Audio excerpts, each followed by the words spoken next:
Parappana ಅಗ್ರಹಾರದ quarantine ಜೈಲಿನಲ್ಲಿ ರೇವಣ್ಣ. ಜೈಲಿನ VIP ಸೆಲ್ನಲ್ಲಿ ಸೆರೆವಾಸ.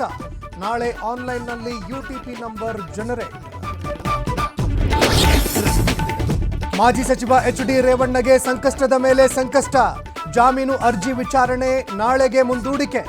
Bale ಸಿಗದಿದ್ರೆ high court ಮೊರೆ ಹೋಗುವ ಅನಿವಾರ್ಯ. ಪ್ರಜ್ವಲ್ ಲೈಂಗಿಕ ದೌರ್ಜನ್ಯ ಕೇಸ್ನಲ್ಲಿ ಬಿಜೆಪಿಗೆ ಮುಖಭಂಗ. ರೇವಣ್ಣ ಜೈಲು ಸೇರಿದ್ದಕ್ಕೆ ಕಮಲ ಪಡೆ ಕಳವಳ. ಪರಿಷತ್ ಚುನಾವಣೆಗೆ ಮೈತ್ರಿ ಪತನವಾಗುತ್ತಾ? ಅವಹೇಳನಕಾರಿ ಪೋಸ್ಟ್ ಮಾಡಿದ ಬಿಜೆಪಿಗೆ big shock. JP Nadda Vijayendra ವಿರುದ್ಧ police summons. BJP IT cell ಮುಖ್ಯಸ್ಥನಿಗೂ ಖಾಕಿ ನೋಟಿಸ್. ಬೆಂಗಳೂರಿನ ವಿವಿಧೆಡೆ ಧಾರಾಕಾರ ಮಳೆ. ಮೆಜೆಸ್ಟಿಕ್, ಮಲ್ಲೇಶ್ವರಂ, ವಿಜಯನಗರ ಸೇರಿ ಹಲವೆಡೆ ವರುಣಾರ್ಭಟ. ಕೆಲವು ರಸ್ತೆಗಳಲ್ಲಿ ನೀರು ನಿಂತು ವಾಹನ ಸವಾರರ ಪರದಾಟ.